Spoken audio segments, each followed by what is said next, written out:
9월 10일 거룩한 주일을 맞이하여 죄사함의 자리, 회개의 자리, 새롭게 출발하는 자리에 오신 여러분을 주님의 이름으로 환영하며 축복합니다. 주일 안식일은 숨을 고르게 쉬는 날입니다. 편안하게 숨을 쉬는 날이지요. 지난 일주일 동안 가쁘고 헐떡이던 내 숨이 잠시 쉼을 얻음으로 재충전하고 새로운 마음으로 새롭게 출발하시기를 주님의 이름으로 간절히 부탁을 드리겠습니다. 기도하시겠습니다. 사랑의 하나님, 감사를 드립니다. 새날 주심을 감사합니다. 주님께서 인도하실 한 주를 기대하며 기쁨으로 첫날을 시작합니다. 나의 발의 걸음과 내 손의 욕심을 제어하여 주시고 내 입술의 거친 말들과 마음의 분노를 붙잡아 주소서. 지극히 작은 일에 감사하게 하시며 지극히 작은 일에 최선 다하고 서로의 만남에서 주님을 볼 수 있는 민감한 한 주 되게 하여 주시옵소서. 우리의 본향은 아버지 집이며 우리는 이 땅의 순례자입니다. 이 분명한 정체성 잊지 않게 하시고 이 땅에 기웃거리지 않게 하소서. 주님 만날 때 그날이 당황스럽지 않고 기쁘게 소망하며 기다리던 날이 되게 하여 주옵소서. 주님을 소망하며 동행하는 한 주 되게 하여 주시옵소서. 감사하며 예수 그리스도의 이름으로 기도드리옵나이다. 아멘. 사랑하는 성도 여러분, 오늘 저와 여러분에게 주신 하나님의 말씀은 누가복음 2장 25절과 또 37절입니다. 봉독해 드리겠습니다. 예루살렘에 시므온이라는 사람이 있으니 이 사람은 의롭고 경건하여 이스라엘의 위로를 기다리는 자라. 성령이 그 위에 계시더라. 아멘. 37절입니다.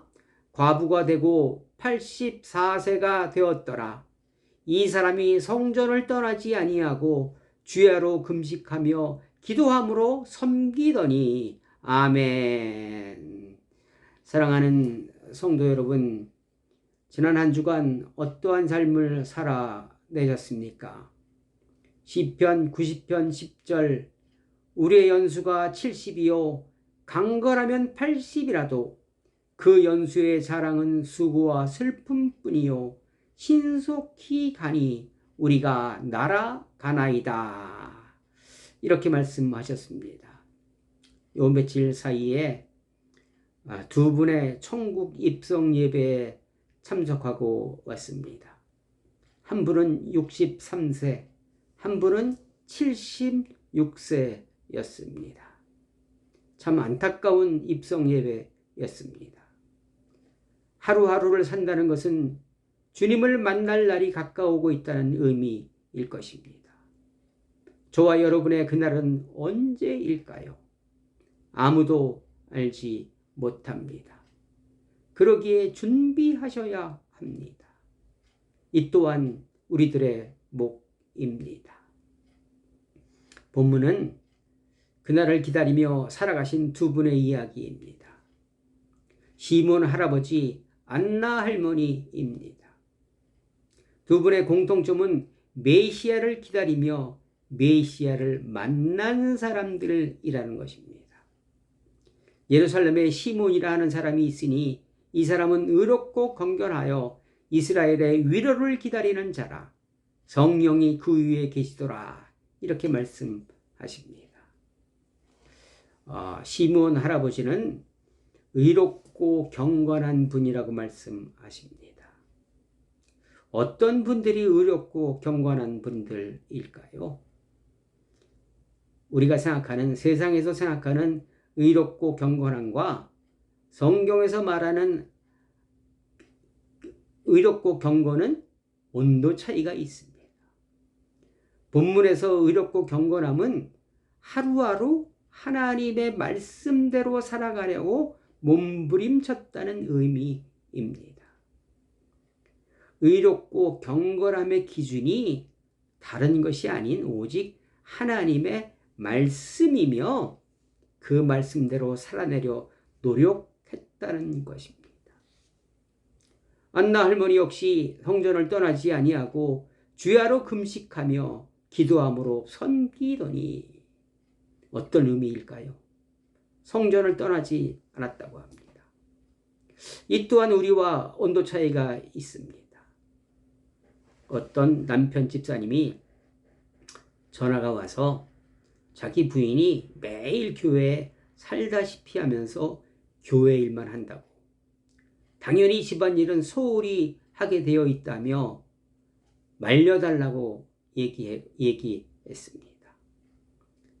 이것을 우리는 성전을 떠나지 않고 산다라는 것으로 표현할 수 있으나, 본문의 의미는 주님과 동행하는 삶을 살면서 매일매일 일어나는 고난과 어려움, 그리고 기쁨의 순간순간 주님께 기도하며 주님을 의지하며 살았다는 것입니다. 큰 풍랑과 높은 산을 만났을 때는 주야로 금식하며 눈물 흘리며 주님과 동행했다는 의미로 기록되어 있습니다. 내 삶의 기준이 말씀이며 늘 주님과 동행하려 했던 두 분은 성령이 함께 하시며 성령의 지시를 받는 삶을 살아냈다고 기록하고 있습니다. 메시아를 기다리며 메시아를 만난 사람들입니다. 너무나 부럽습니다. 두 분은 어떠한 삶을 살았을까요? 두 분은 율법에 기록된 가장 기본인 십계명을 지키며 몸부림쳤던 분들이라 생각해 보았습니다.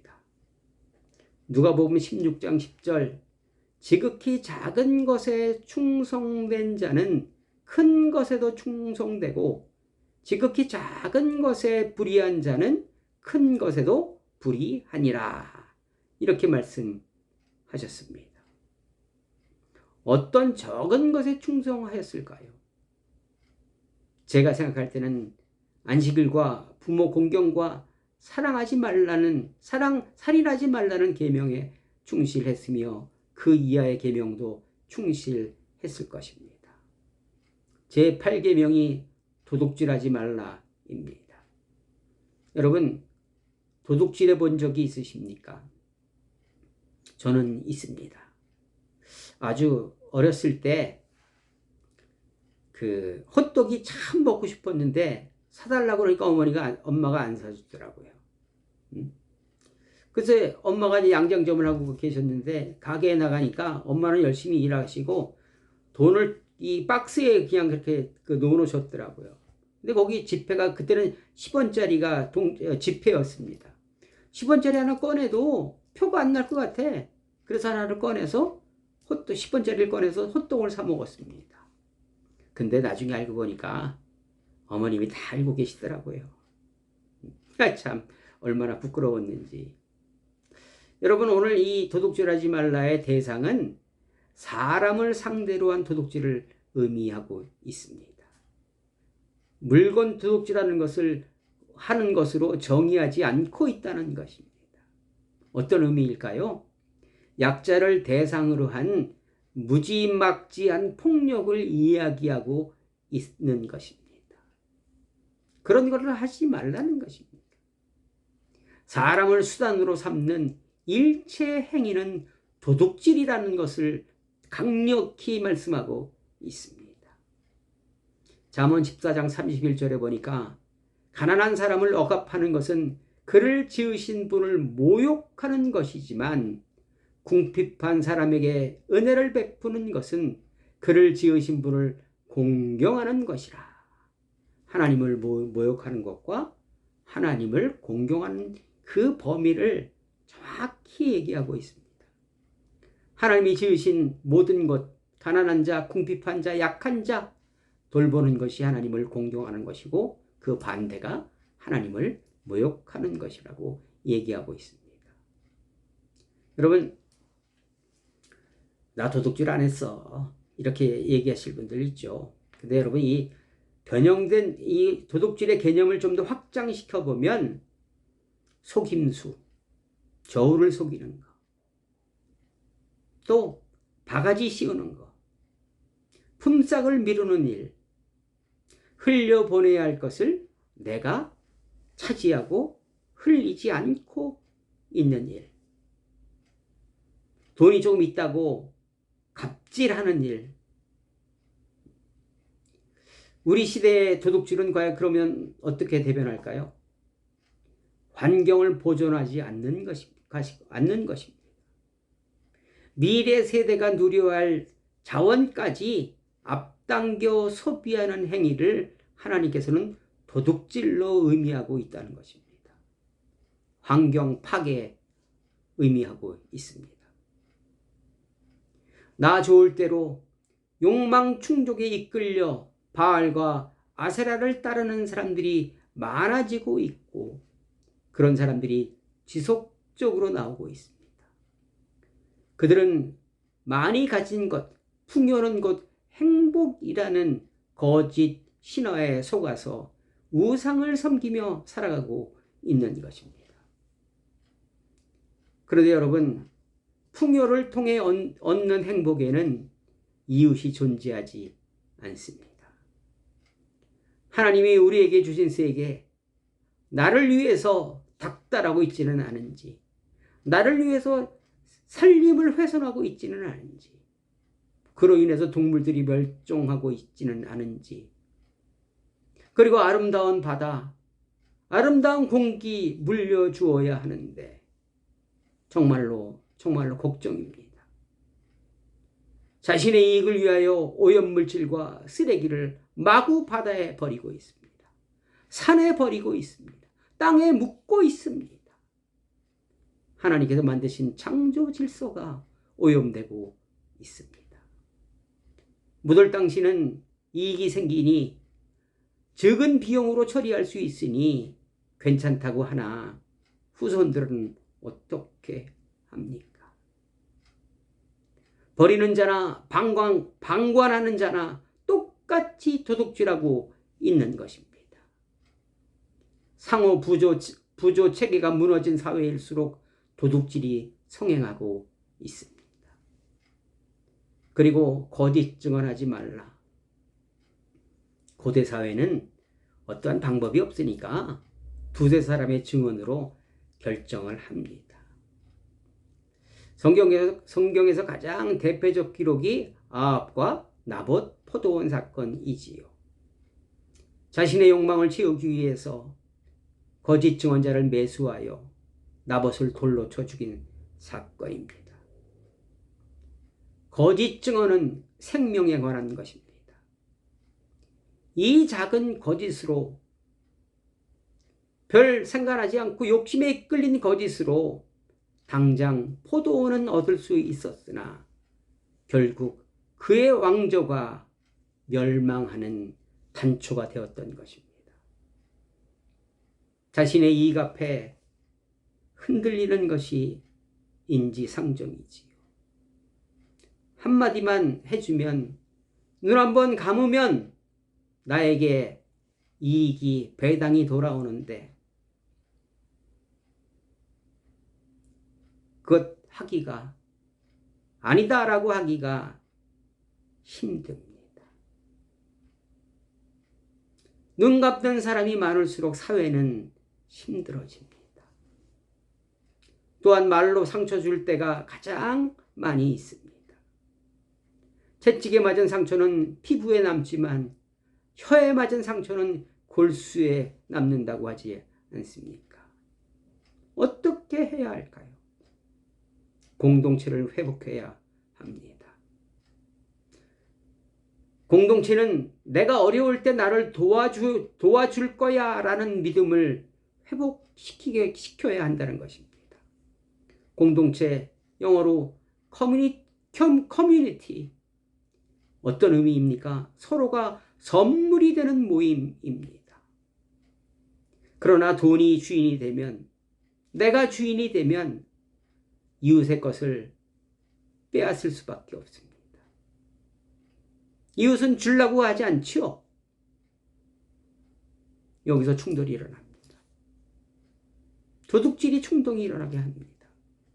그러므로 우리는 소유의 삶에서 존재의 중심으로 삶으로 전환해야 할 것입니다. 경탄의 능력, 즉 감사가 넘칠 때 소유가 부족해도 한탄하지 않을 수 있습니다. 다른 삶이 가능하다는 것을 사람들에게 일깨워 줄 수 있어야 합니다. 인생은 다른 길도 있어. 돈이 전부는 아니야. 이런 생각을 가진 사람들이 늘어날 때 우리 사회는 희망이 있고 변화될 수 있습니다. 다시 한번 강조합니다. 시므온 할아버지 의롭고 경건하다고 합니다. 하나님의 말씀대로 살아내려 노력하는 사람이었다고 합니다. 안나 할머니 성전을 떠나지 아니하고 주야로 금식했다고 합니다. 봉사의 의미가 아닙니다. 어떤 일이건 하나님께 묻고 듣고 행하는 삶이었습니다. 내 문제 하나님께 기도하며 큰 문제 금식하며 하나님과 동행한 여인. 이 두 분의 공통점은 하나님의 위로가 있었고 메시아를 보았다는 것입니다. 당시 이분들이 살아간 당시 로마의 통치를 받았지요. 로마는 분봉왕을 세워서 이스라엘을 통치했습니다. 그 사람이 누구냐면 헤롯 대왕이지요. 참 아이러니한 게 이 로마가 아주 교활합니다. 헤롯이 에돔 사람이었죠. 그래서 유대인들과 사이 관계가 안 좋았습니다. 둘은 서로의 감정에 의해서 분노가 하늘을 찌르고 있었고 고통이 극심했습니다. 그래서 그 당시 많은 유대인들은 강력한 메시아가 필요했습니다. 헤롯을 물리칠, 나아가 로마를 뒤집어 엎어 해방시켜줄 메시아를 기다리고 있었고 그런 힘을 가진 메시아가 필요했습니다. 이스라엘이 지금도 메시아를 기다리는 것도 이러한 맥락입니다. 너무 고통이 심했기에 태어날 때 구유에서 태어났고 정결 예식 때 가난해서 비둘기를 예물로 드릴 수밖에 없는 예수는 절대로 그들의 메시아가 될 수 없었습니다. 아무런 힘을 가지고 있지 않았기 때문에 그렇습니다. 그들에게는 상상도 할 수 없는 일이었습니다.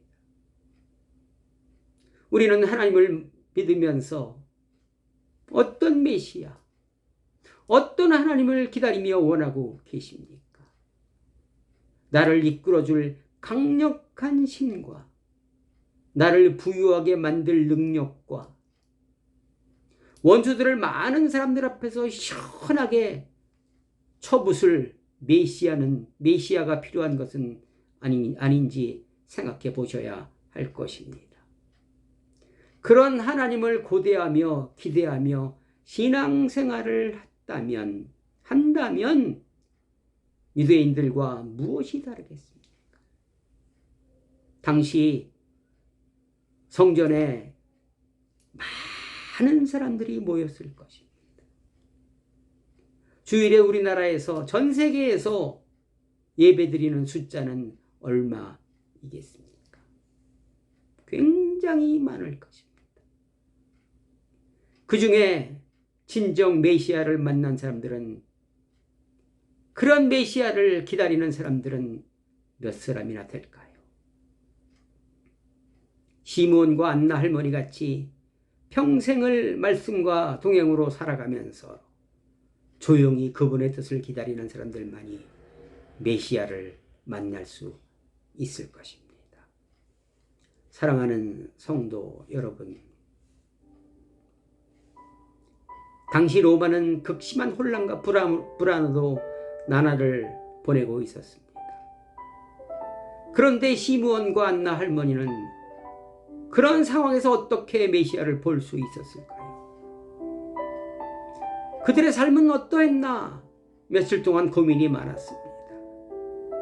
묵상했습니다.